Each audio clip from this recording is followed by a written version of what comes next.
Hey good people, welcome back to Beauty and the Frizz. My name is Cara. Whether you're new or returning, thank you so much for stopping by and hanging out with me for another one today. I'm just getting ready, y'all. Once again, makeup diary. I really like doing this because it helps me recount what I'm using and not using, and more inclined to pull out things that I'm not using. So if you want to just hang out and chat, I do have a small topic today to talk about that I'm sure you saw in the thumbnail. If that sounds good, keep watching this video. Let me know what you think. And if makeup is your therapy and your love, if it makes you happy and you want to hang out with those that feel the same way, definitely consider joining the community. We'd love to have you back. All right, let's get started.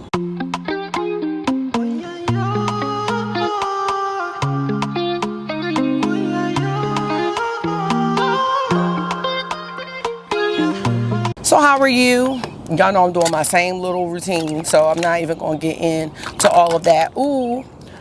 Well, let me slow down. So how are you? I'm doing well. Got up again, dressed by 6. And I had some makeup I wanted to use and then I changed my mind. I got to go with what I feel. But I'm starting with one of my favorite scents today, which is Cherry Punk. This is one of my favorite scents of all time. Top 10, top 5. This is... It's not a dupe for it, so I don't want to say that. But this is by Room 1015, and it smells just like cherry smoke from Thomas Ford. This smells like cherry and leather. My sister made fun of me when I said this was like a boss bitch scent. She was like, what? This makes you feel like a boss? I was like, it's just the leather. It just, whatever. I'm not fooling with Ariel and her fragrance taste, because you know, we got different fragrance tastes. I love this so much, and it is way cheaper than Tom Ford. Okay, that is aside now. I did my usual skincare in the morning, so we're going to just go ahead and get started with the color corrector and concealer. But let me know how you're doing in the comment section or the chat, whichever you prefer. And let's get into this topic real quick. I don't think I'm gonna harp on it the whole time, but we were talking about music in the last video. We were talking about the Drake and Kendrick Lamar beef and how we felt about that, and just the fact that Kendrick Lamar won. I'm sorry if you disagree. But with that, I felt the need to address the current music situation that I think even if you're not into hip hop music, you are probably aware of with Diddy. I'm not even gonna say his name too much because listening to The Breakfast Club, was it yesterday or the day before, when I was walking on the track, and Charlemagne the God was talking about the grief of losing another hero. Now I'm using hero very, very loosely, okay? That's kind of a feeling that I'm having, because just with everything that has come out, everything has been ruined. And me being born in 1981, that puts me in high school years, okay, when all of the bad boy music was taking over. It was taking over everything. There's a whole, I would say, decade of music, if not more, that his name is attached to, whether it's production, ad-libbing, just dancing on the track. There's a ton of artists that are associated with him. And music, for me, and I'm sure a lot of us feel this way, it's nostalgic. It reminds you of a certain time in your life. And so my high school years, that was a great time in my life. College was a great time in my life. And a lot of it is around the music. And of course now I am not comfortable, nor do I want to play any music that would generate funding for him. So it's tough. It's not a tough decision, but when I think about certain songs, I'd be like, oh damn, nope. And this is not the first time that this has happened. And I think that, and let me also say this community is a no judgment zone. And that's why I love you all, and that's why I feel comfortable talking about things that are very vulnerable, and talking about my true feelings about things. So I just want everybody to just be respectful, because I know we have chats and we have opinions and comments and things like that. And this is a very sensitive topic. This isn't the first time that this has happened. And I think being a black person, because I feel like we don't have as many people in positions like that, when it happens, I think it's really devastating, because you feel like, damn, like this person is a mogul, this person is a great business person, you know, I'm just talking about things that we know. And it's totally overshadowed and ruined, and rightfully so, by the way. And I'm sorry if I feel like I'm shaking the table, but this happened with Bill Cosby. This happened with R. Kelly, and I'm not really sure who else. And I know there are prominent people in other races where this has happened. And I agree with Charlemagne that there's a sense of loss or grief when things like this happen, because it's just really, it's disappointing. It's disappointing, I will say.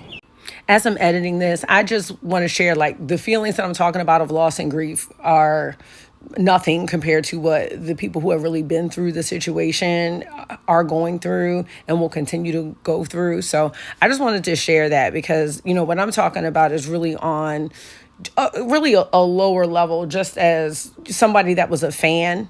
So it's just on that level. So I'm not trying to compare my feelings to anybody that was directly involved. I just wanted to put that disclaimer out there in case it sounded a little, you know, selfish. And I'm not surprised by too much that I hear nowadays, but I am disappointed and angry about it, you know, because, like, what the hell? So I wanted to know, do you all feel like that? Not necessarily about this situation, because I know some people could care less, especially if the music doesn't mean anything to you, right? But like with the Cosby Show, I think about the Cosby Show and how I think people, companies, or I don't know what you call them, like Netflix or whatever it was on, stopped streaming it. And then it made me think about, like, what about Rudy? What about Denise? What about Elvin? Elvin was working at damn Trader Joe's. I'm saying, like, those people were impacted as well.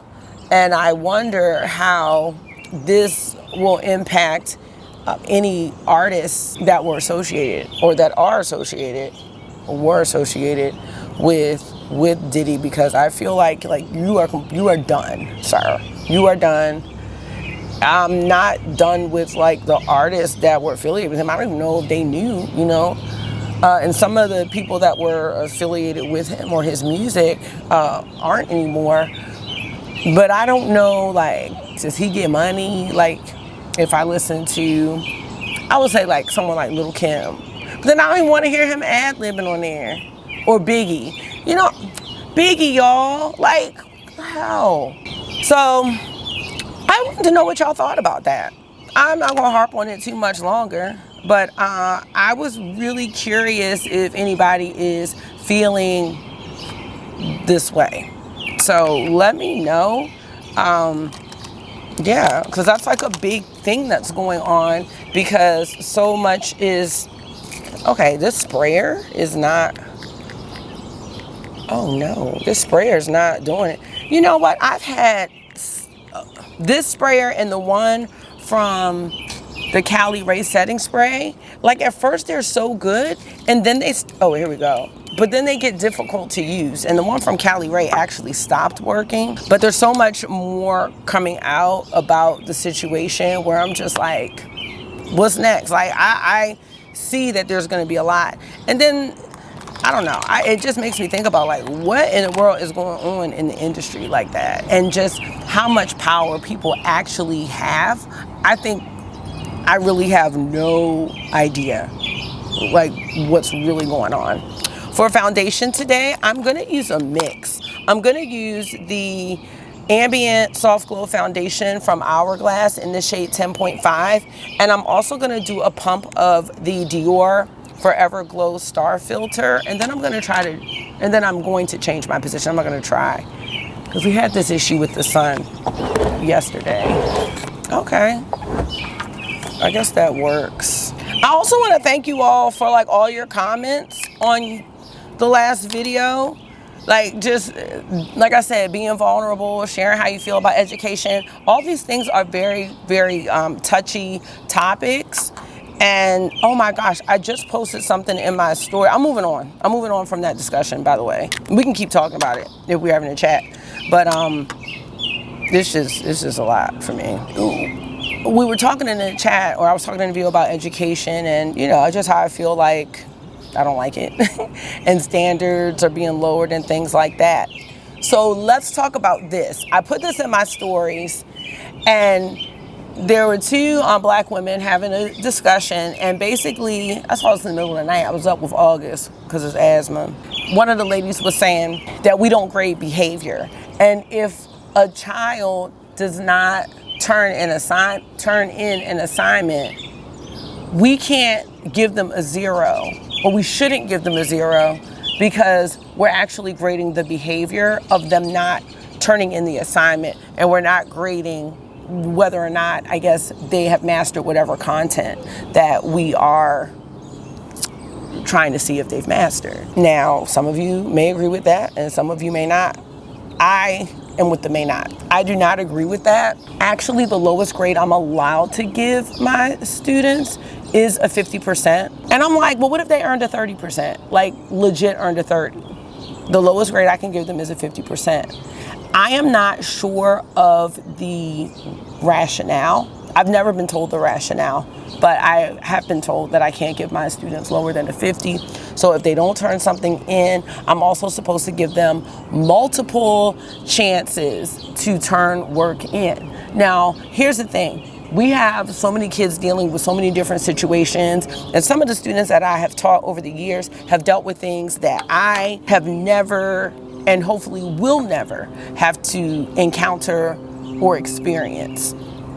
So I am not insensitive to that. However, at the same time, how do we hold students accountable and understand like real world situations like deadlines and just having to complete a task? How do we get them to do that if they still get credit when they don't do it? Or if there's never a cutoff? Now, I understand maybe in elementary school, but this, I think, is translating into middle school and high school and college. And I think what is happening is we're actually lowering down our expectations and standards.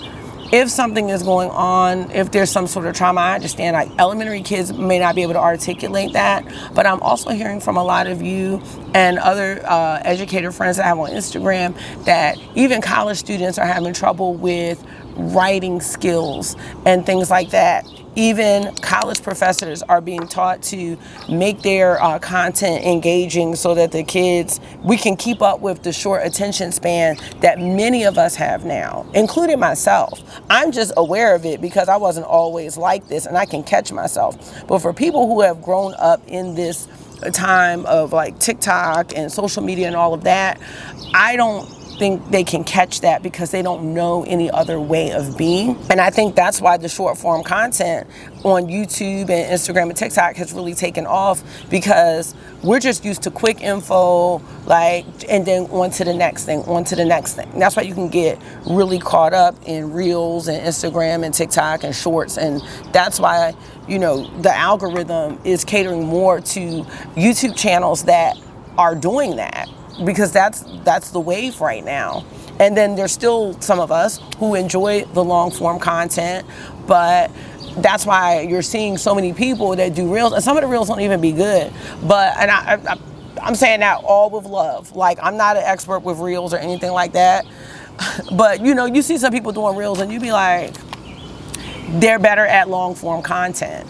But they have to do the reels in order to continue to be relevant and keep up and be in the algorithm, which is BS. So taking it back to education and the grading standards, what do y'all think? Like, I understand if you give a child a 0, it's really hard to come back from that. And I understand, I do believe in giving students grace and all of that.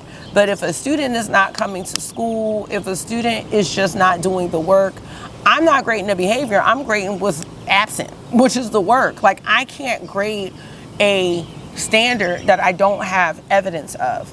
Because when we talk about database practices and looking at the evidence, and because of that, I feel like we have a discrepancy sometimes when we say a child doesn't know this skill, but their grades are showing otherwise. And there's so much scaffolding, there's so much of doing the work together, and the students are not doing it independently, that the grades are not reflective of their knowledge. And that is scary, because what I see happening, and this is really unfortunate, but what I see happening is, we continue to lower the bar. I'm not talking about like standardized testing and stuff like that. All students do not test well. So I don't want anybody to think that I'm talking about like MCAP or whatever your state standard testing is. This is the Peach Dior, which you're probably not going to see because of the sun.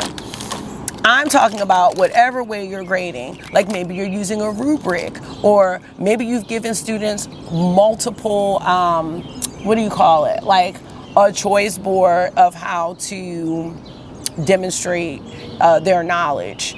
I'm talking about if you are really doing that differentiation where you're meeting students, where they are. And that's another topic in a second. If they're not doing it, I can't grade it.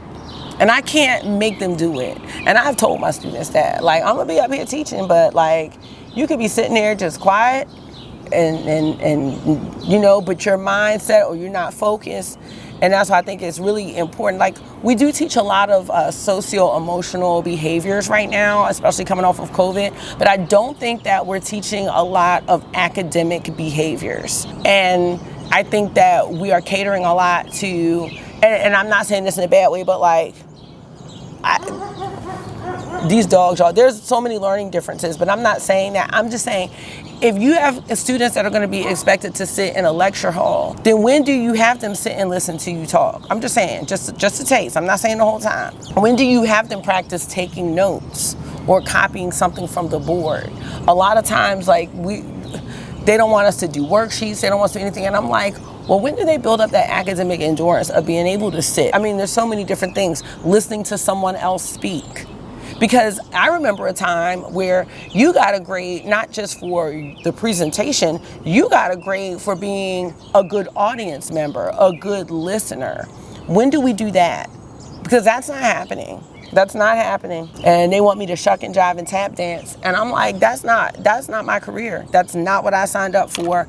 And I feel like that is what I'm being asked to do. And it is the ultimate frustration, because I'm not there. I'm just not. I really want y'all to see the blush and stuff, because I don't know. The finish of this Dior product is very nice. I really do enjoy it. I see, if I move the other way, y'all are going to just see my siding, and it's boring.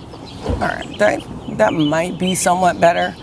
For blush today, I'm going to be using the Gucci Soft Red. I'm in this kind of little cherry feel right now. So I actually really like this blush. I didn't like, I had a couple of the lighter shades back when they first came out, and I was like the rosy beige. I just didn't feel like it was great. But I really do like the soft red, and I also have intense plum. I really like those two shades. They're pretty much the most intense ones, and I love a red blush. I really do. So I don't know, I think you can see it there. It's really nice. Finish is nice. I wouldn't say it's like super special, but it's a blush that I wear pretty often. It stays in my little makeup tray. And I'm probably putting blush where I don't want it to be. I definitely am. So yeah, so let me know your thoughts. I know a lot of y'all feel very similar, but I'm just curious about the work thing. And the other thing is that I wanted to get into was the fact that we do, have kids that are not working on grade level. Now, when I taught in the city, I was at one particular school where if the kids were not on grade level, you could not give them, in the city, it was a satisfactory. You could not give them that because it was sending a false message to parents that they were where they needed to be. So we would give them a satisfactory, and we would say in the comments, we would give them an unsatisfactory. But what we would say in the comments was, at this level though, they have a 90%. They may be working on, like, let's say they were in second grade. They may be working on a kindergarten level. However, at that level, they have a 90%. What I've done, and I've not ever gotten any clarification on this, is I still have to give students that are not working on grade level 4th grade material. That's not all I give them for math, right? But I still have to give them the 4th grade material, expose them to the 4th grade standards. But when I do my small group, you know, I am focusing or leveling the work. It may be the same standard that we're working on, like with the whole class, but it may be something totally unrelated. Like maybe they just need help with addition and subtraction with regrouping. Now, regrouping is, you know, carrying the one and borrowing, because we not supposed to use those terms anymore. Just like with comparisons, we can't, like greater than, less than, not supposed to use the alligator because that's supposedly not helpful. It's always helpful to me though. But, you know, who am I? So, and then when they get tested, though, they're still getting 4th grade tests. So I pretty much have to average, like, both. If I only grade them where they are, and let's say they're 4 or 5 years below grade level, which I've had that situation before, a parent's going to think that they're doing well, and they're not. And eventually they're going to be like, well, how did they get to this grade and they don't know how to do X, Y, and Z? They don't know how to multiply multi-digit numbers or whatever. So it's tough. It's really tough on us, y'all. Let me get to the eyeshadow because I'm running out of time. But this is a quad. I don't think I've used it by my boy Thomas Ford. This is Cherry Smoke. And I got this from the cosmetics company store. All right, hopefully y'all can see that pretty good. Yeah, I have to get a new umbrella for my picnic table because it really got messed up. I'm gonna swatch this. I really love red and burgundy eyeshadow, like a lot. I don't wear it all the time, but I like it a lot. So I'm just gonna show you what this looks like. We're just gonna do something simple. I love these colors, y'all. And I have on like my school shirt, so our colors are red, white, and blue. So I just figured this would be good. So there it is. And I'm gonna be starting with this shade here as a transition. So yeah, that's what I do for a grading. But it's hard, y'all. And then, like, with No Child Left Behind, we continue to move kids on that aren't ready. But the crazy thing is there's so many that move on. They're not outliers. Those kids that aren't ready are not outliers. So they're gonna have a group in the next grade that's with them. And it happens and it keeps happening. Then those kids get to middle school, high school, college. And then I'm like, are these the future surgeons? Because what are they gonna be like? Oh, you only have to know like these skills, and then you can be a surgeon. Excuse me, not on me. I need the high standards. I'm sorry. I need the high standards. And then there needs to be some intensive intervention, like no BS, like real intensive intervention to help kids reach where they're supposed to be. Everyone doesn't have a disability. Everyone doesn't. Everyone does not have ADHD. I am so sorry. Like, some of this is learned behavior, And as teachers, I feel like sometimes we have no choice but to offer help to the kids because, you know? But how are we setting them up for the real world that's not gonna have no rap for them when they can't do certain things? Like, there's not going to be the hand holding. So I feel like there just has to be a balance. And right now I'm not feeling the balance. This really looks pretty. I might have to go back to inside or find there's a different location where I can film. This is just a nice little, it's almost like the soft red blush. So it's coming along really nice. And then I'm going to go into this deeper shade here. I wasn't even going to put eyeshadow on today, but I just figured since I wanted to chat, it would be nice to do that. So yeah, y'all let me know. I know a lot of y'all have kids. Some of us on here are educators, and I don't know, it feels good to just know I'm not alone in my thinking, because I don't know, it's like education, like it really shapes the world, and I just want to make sure that I'm, I don't know, doing my part. Well, I'm trying to do my part, but my hands are tied with a lot of things. And this isn't Thomas's wet dry formula, but it's still nice. And this is easy. I think these quads, some of them are like overrated, but some of them are good. I'll pop up a picture again like I did yesterday. But I'm really just doing this so I could talk. I mean, I could talk without doing the makeup, but I gotta do the makeup anyway. So I'm looking for something to do my under eye. I'm gonna take this pencil brush here from Melt, and I'm just gonna go into that same transition shade. Oh, that's pretty deep. I know some people don't like to do the red eyeshadow because I think with their skin tone, it makes them look sickly, and I hope it's not making me look sickly. We'll see. It's too late though, because it's 7:08. It's too late. And I gotta heat up August spaghetti.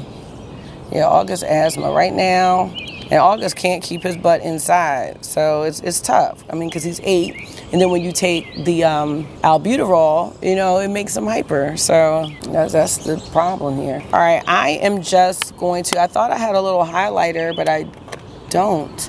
So I think I'm just gonna take my Hourglass Ambient palette and just put a little bit of the lightest shade on the inner corner. You can't see it really, so not because of the sun, but I can't really see anything. All right, so that's the look for the eye, and then I'm gonna go into Victoria Beckham Fig and put that on the lower lash line. And that'll give us a little bit of definition and depth, because I don't know, I don't want to look sickly. That would be sad. These are pretty much my favorite liners, but I really, actually no, the Melt Slick Waterline pencils have topped these, but I need Melt to do different colors. Like the stuff that I want Melt to do, they don't want to do. So y'all want to come out with palettes that have bad shimmers when y'all could be coming out with some more slick waterline pencils. You know, call it some liquid shadows. Nobody wants them liquid shadows. Actually, let me know if anybody bought the liquid shadows from Melt. Let me know. I'm curious. I'm just curious if anybody bought them. I don't really want them. Benefit their Rio mascara again. Oh my gosh, Marky woke up. He's like, it's the finale of Survivor 46. He was like, and next year it's gonna be Survivor 47. I was like, okay, with the suspense and the drama. Marky's coming along. Marky's off the chain. At the same time, he's got like some true teenage habits going on. But yeah, I'm excited to watch the Survivor finale. I didn't realize, I haven't watched Survivor like since season 2 or season 1. So I didn't realize that they did the finale at 5 people. They have 5 people left. And I'm like, okay, like how long is this gonna be? Because I feel like it's gonna be a late night. And we're supposed to go to karate, but I don't really know if we can do that with August cough. All right, I have a couple options for lipstick because then I need to get going. This is Affair. Velvet Affair is always my go-to if I don't know what I'm gonna wear. But then I was like, I wanna revisit this House Labs. I don't know, y'all. The House Labs, I mean, I feel like it's okay. This is in the shade Fig too. Y'all know I'm obsessed. I started to order some figs because I only had figs one time and then I let them go bad. I know some people said they eat figs with like some type of cheese. I don't think I want to do that though. So let me know if you eat figs. What do you put on them? Because I don't think putting feta cheese on them is going to be my jam. Or let me know something that you make with figs because I want to love them because I love the smell. Okay, this is not bad. I said I didn't like this though. I can't remember why. I think it's that it claimed to be like 4 products in one, and I was just like, okay, like I don't know if I'm getting that, but whatever. Oh, y'all. So I don't know if y'all know, but you know I have an issue with pulling my hair. I think I've talked about it several times. Only in here in the kitchen area, because it's a whole different texture. But I think I found a way to combat it. And yesterday, like I realized when I don't pull my hair stays so much nicer during the day. It just stays nice because I'm not pulling it. And I can tell, like if I had a stressful day, my hair can show it, especially like back here in the kitchen area. So I realized like that stimulation on my scalp, that I can get the same stimulation from using my pick and going like this. So I brought it with me to work yesterday. And as soon as I started feeling the kind of way, I was like, I just had to do it like 2 times. And I realized that yesterday I did not pull my hair like that. Maybe it'll stimulate my scalp so it'll grow. Because I feel like my hair doesn't grow. or at least it's hard to see it because of the texture, but because I don't really straighten my hair like that. Yeah, y'all, this is the final look. I'm gonna pop a picture up, of course, but I don't know what you can actually see, but I'm sure it's straight. It's great. All right, y'all, I'm gonna get on out of here. I cannot believe the boys did not come out here, like not one time. That's crazy. Well, y'all see them soon. You know you will. I'm gonna get on out of here, and hopefully I did pop a picture up. Thank you so much for taking out some of your time and hanging out with me for another one today. I hope this was therapy for you. You know it always is for me. And until I see you again, make sure you're being gentle with yourself. Talk to yourself nice. Stay safe. I will see y'all really soon. Bye. Go on, blah.